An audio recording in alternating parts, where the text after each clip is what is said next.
en realidad yo no debo intervenir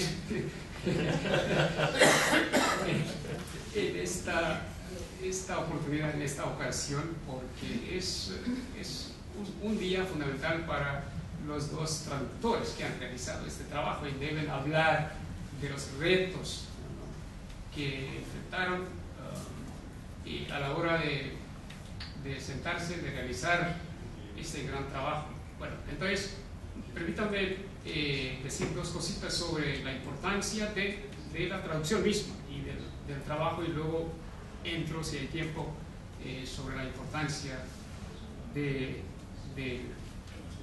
Ricardo Palma.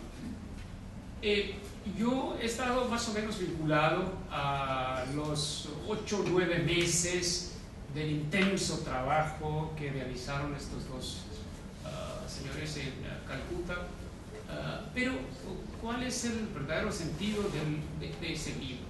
Bueno, por supuesto es una traducción fantástica, yo he atestiguado su calidad. A mí me consultaron de vez en cuando sobre algunos aspectos, términos, expresiones, pero lo fundamental de este trabajo es que se puede leer en varias maneras, porque este trabajo no tiene precedencia, es sin precedente. Es decir, el libro consiste de la versión española, la versión en bengalí, pero también hay otro aspecto muy importante, que es unas introducciones a los episodios que se han traducido. Estas introducciones son fundamentales, así que el libro se puede leer independientemente de su calidad de traducción. Es decir, un hispanista, un estudioso de estudios latinoamericanos puede leerlo solo para conocer a Palma y su contexto con la introducción. Pero al mismo tiempo, cabe destacar que para los que leen bengalí es un trabajo fundamental de traducción. Es decir, presenta un estudio comparativo entre dos culturas a través de la lengua utilizada, la modernidad de la lengua y cómo equipar, cómo consigue ese balance, ese equilibrio entre las expresiones peruanas, expresiones de Palma y las expresiones bengalí. Ese reto es interesantísimo y han conseguido mucho mejor que yo hubiera podido conseguir. Bueno, ¿por qué Palma? ¿No? Yo estuve en Perú en 2010 y, claro, había leído varias cosas, varios autores, toda la historia de América Latina y especialmente del Perú, porque me he dedicado toda mi vida sobre estudios latinoamericanos y estudios comparativos.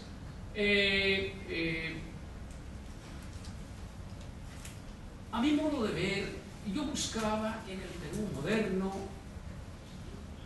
algún símbolo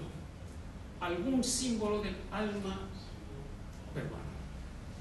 Y encontré, después de mi visita a la Fundación Ricardo Palma y después de haberme dedicado a algunas cosas de él, luego me tropecé con, había leído varios episodios, pero con todo ese volumen de tradiciones peruanas, y se me permitió sentarme en la misma silla, en la misma mesa que utilizaba Ricardo Palma. Eso, no sé, tuvo algún efecto mágico. Algún efecto mágico y no pude desapegarme de esa experiencia. De repente se me entró, ¿no?, un espíritu de entendimiento de una cultura a través de la lectura, a través de la palabra. Y en esos episodios luego, y me lamenté muchísimo de que en varias universidades en el mundo en distintas universidades no se habla del carbón. No se habla del carbón. Ni mucho menos en la India. Y eso, bueno, yo también estoy involucrado en ese error, pero vi que era necesario considerarlo como una persona, un texto fundacional para conocer al Perú y a todo lo que pasaba en América Latina en una época. El símbolo del cambio que sufre América Latina en cuanto a su literatura durante los mediados y finales del siglo XIX, ese símbolo. Entonces, claro, encontré en él ese alma moderno peruano, ¿no? ¿Por qué digo esto? Bueno, eso ya se sabe y ellos también van a explicar. Él inventa, bueno, es un poeta, era un poeta, era escritor, pero con tradiciones peruanas. Él nos proporciona un género totalmente nuevo, un género de episodios cortos, pero que mezclan la historia del Perú, particularmente de Lima, que es el Perú encapsulado, y esa historia, episodios de la historia, y una ficción desarrollada a base de esa historia real. Pero lo presenta en episodios cortos, a los que podemos llamar narrativa corta, un género totalmente nuevo, que no existía. Bueno, sacan sus fuentes de la crónica, pero sobre todo de la oralidad, de la tradición oral. Ahora, con esos textos, y eso es lo que descubrí, crea unas imágenes con que los peruanos, y en un sentido más amplio los latinoamericanos, pueden imaginar su historia. Ese imaginar su historia es muy, muy importante. ¿Por qué? Porque en América Latina todavía la tradición de la oralidad era tan fuerte que no existían datos específicos. Lo que contaron los cronistas, lo que viene de la tradición popular, los abuelos, bisabuelos contando las historias, los cuentistas contando en foros abiertos, todas estas historias coleccionadas y contadas, pero en un lenguaje totalmente nuevo, en que él sale del barroquismo español e introduce un español totalmente nuevo, no conocido, que no era el español del realismo, del movimiento realista o del movimiento romántico, digamos, romanticismo. Nada de eso. Es un lenguaje totalmente nuevo. Y por supuesto, mi interés también era encontrar algunos parecidos en nuestra propia cultura. Es decir, mi interés en la literatura comparativa me empuja hacia el estudio de semejantes fenómenos en nuestra propia cultura, y encontré unas semejanzas con autores del siglo XIX, con el Renacimiento bengalí. Hay un autor que totalmente cambia la forma del lenguaje del lenguaje clásico utilizado en la literatura, y se salta al dominio de un lenguaje popular, diario, utilizado. Entonces, esos cambios también ocurren en el siglo XIX en Bengala, pero no voy a entrar en ese aspecto, es otro tema de otro día, ¿no? Ese estudio comparativo. Ahora, Lo más importante para mí, yo nunca me dediqué al estudio de la literatura latinoamericana del siglo XVIII, XIX. Yo me he centrado siempre en la literatura contemporánea. Entonces, los autores del boom han sido mis predilectos autores, pero siempre he tenido un gran debate con los intelectuales y críticos latinoamericanos incluso, que hablan de una ruptura, es decir, ruptura en cuanto a la literatura moderna, especialmente a partir del boom. Hay varios críticos latinoamericanos que hablan de una ruptura en comparación con lo que había antes. Ahí está mi problema. Es decir, cuando leo a Ricardo Palma, veo que a él se le puede considerar como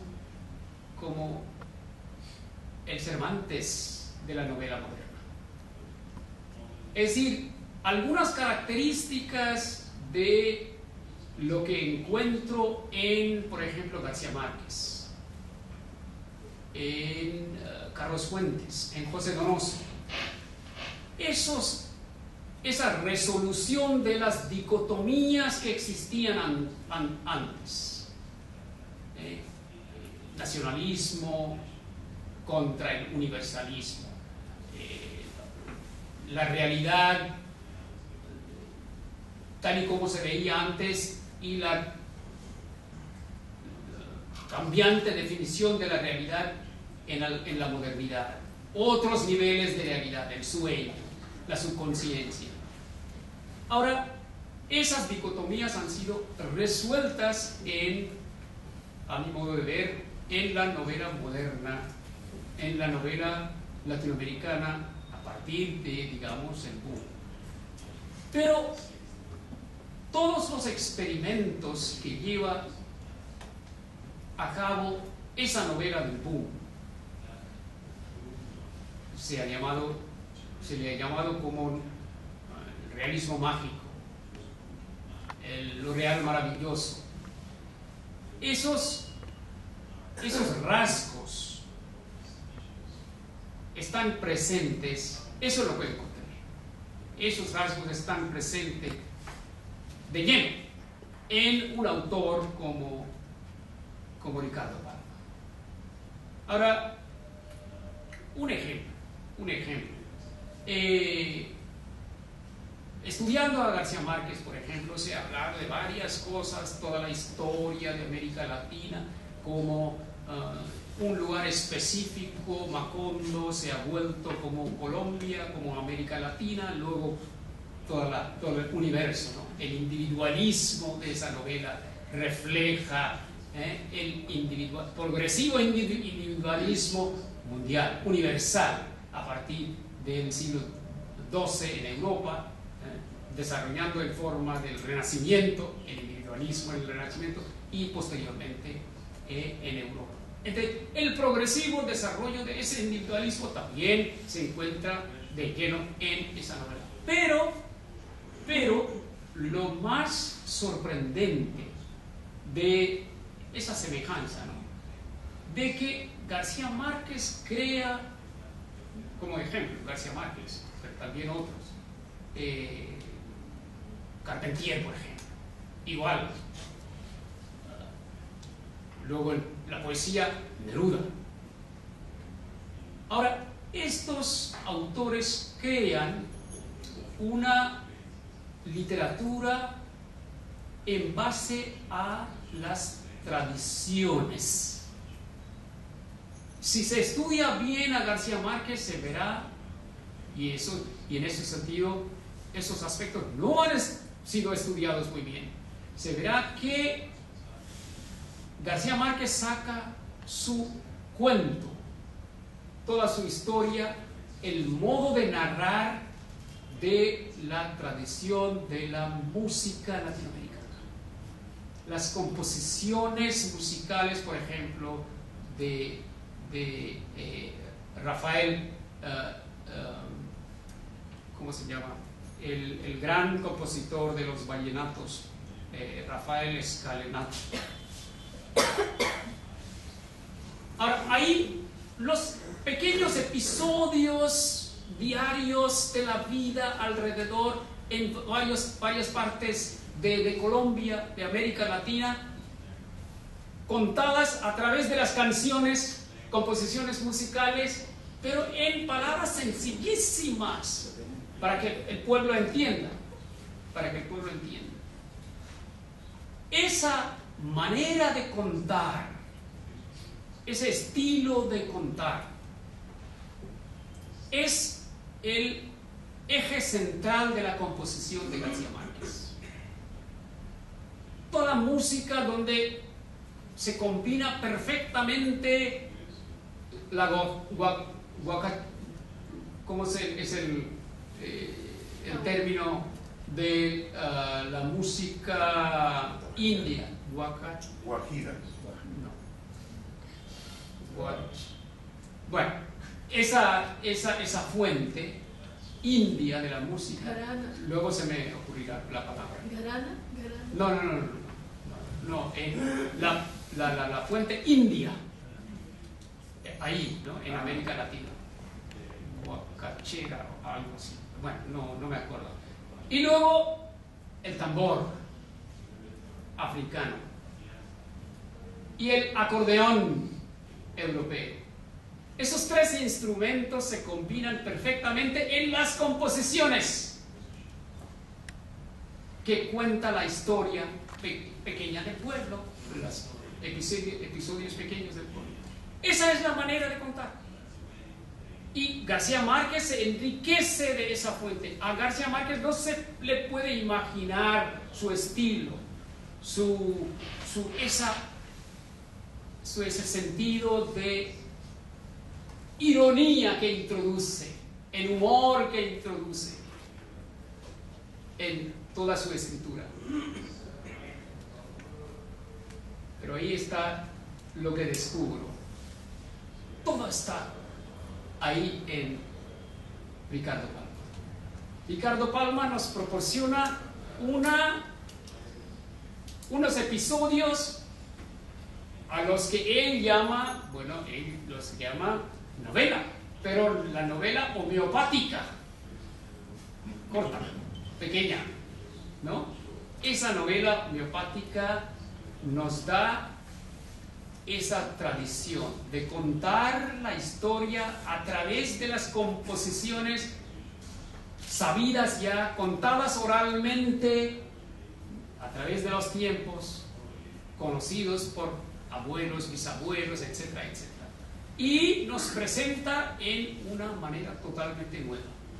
Entonces, yo me quedé totalmente sorprendido de encontrar esa semejanza, ese parecido, y pensé que injusticia es no considerarle a él como uno de los escritores fundacionales. Se ha hablado de varios autores. Por eso digo que no existe esa ruptura de la que hablan muchos críticos latinoamericanos, entre la literatura, digamos, indigenista y costumbrista, regional, universal, otra característica que ha entrado como un río, ¿no? Como un río en toda esa literatura es el tratamiento del humanismo, ese humanismo universal. Al leer esas traducciones, esos episodios, cualquier lector puede o va a tener una experiencia universal. Hay un cuento fantástico, bueno, hay varios episodios, pero uno de los cuentos o episodios que me ha impresionado mucho, más 5 minutos, que me ha impresionado es un cuento sobre el juego de ajedrez. El juego de ajedrez. Bueno, ahí está la historia o la leyenda cuenta que Atahualpa, uno de los últimos, ¿no?, príncipes indios, inca, fue capturado por los conquistadores. Pero según la conducta de encarcelamiento en aquel tiempo, pues el príncipe también podía participar, pasar su tiempo o merienda en la tarde con los conquistadores, y ahí está sentado él observando cómo juegan los dos conquistadores, Hernando de Soto y Riquelme, dos conquistadores, cómo están jugando el ajedrez. Pero él no sabe nada del ajedrez, nada. Y poco a poco, todos los días, observa y observa. Y ocurre que uno de los conquistadores mostraba su amistad hacia él, Hernando de Soto. Ahora, y Hernando de Soto, cuando está jugando con Riquelme, pues va a jugar una pieza que es la torre. Y de repente Atahualpa le dice: no señor, no la torre, el caballo. Ahora señor Hernando de Soto se queda totalmente sorprendido. ¿Cómo? No sabe nada de ajedrez, solo observando. Fíjese, Palma no nos dice nada de la inteligencia nativa, no comenta nada, pero nosotros captamos el sentido de la inteligencia nativa de Atahualpa. Y jugando ese partido, en 3 o 4 jugadas, Hernando de Soto hace el mate, ¿no? Gana el partido.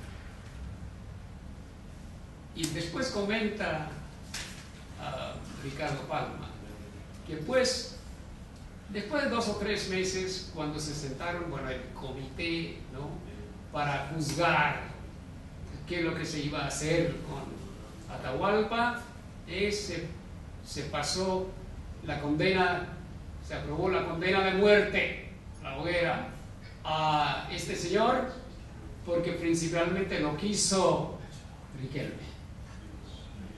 que fue derrotado debido a la partida. Bueno, ese episodio nos da una historia de la venganza, de la capacidad nativa, capacidad natural de aprendizaje, pero sobre todo el viaje de ajedrez. Cómo hace su camino, su viaje desde Asia, y ahí está en la introducción todo el viaje que hace el juego de ajedrez desde Asia a través de la conquista musulmana en España, y va hacia América Latina con los conquistadores, y luego ahí en la introducción pues todos los diccionarios donde aparecen las distintas versiones de la palabra ajedrez. Todo ese conocimiento nos complementa nuestra manera de conocer al texto. El texto queda totalmente incompleto si no damos estos datos. Por eso la importancia de ello.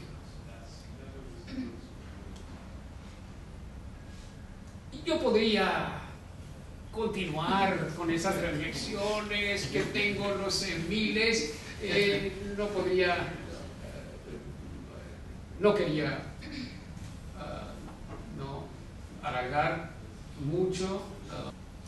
Una tras otra hay obras de traducciones, pero directamente del español al bengalí. Bueno, yo realmente estoy muy emocionado con esta experiencia y me permitieron también que yo pusiera un prologuillo al trabajo y espero que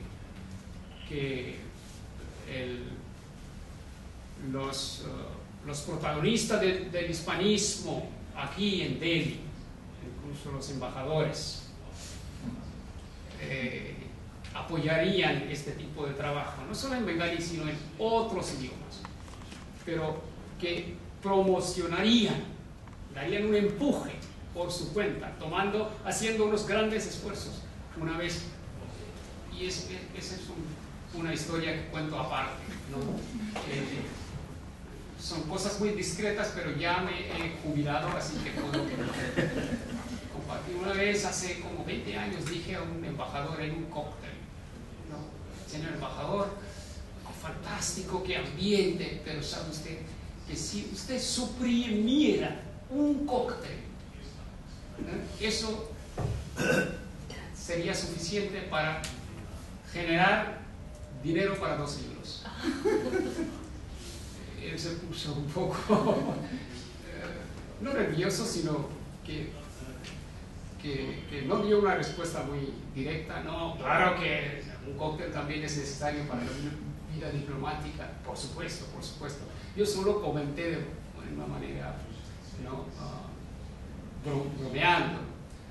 Pero así es. Entonces, todos los que tienen acceso a poder, a dinero, y pueden tomar esa iniciativa, yo seguramente a mí me gustaría que apoyaran ese esfuerzo en varios idiomas de la India. Eso es todo. Gracias.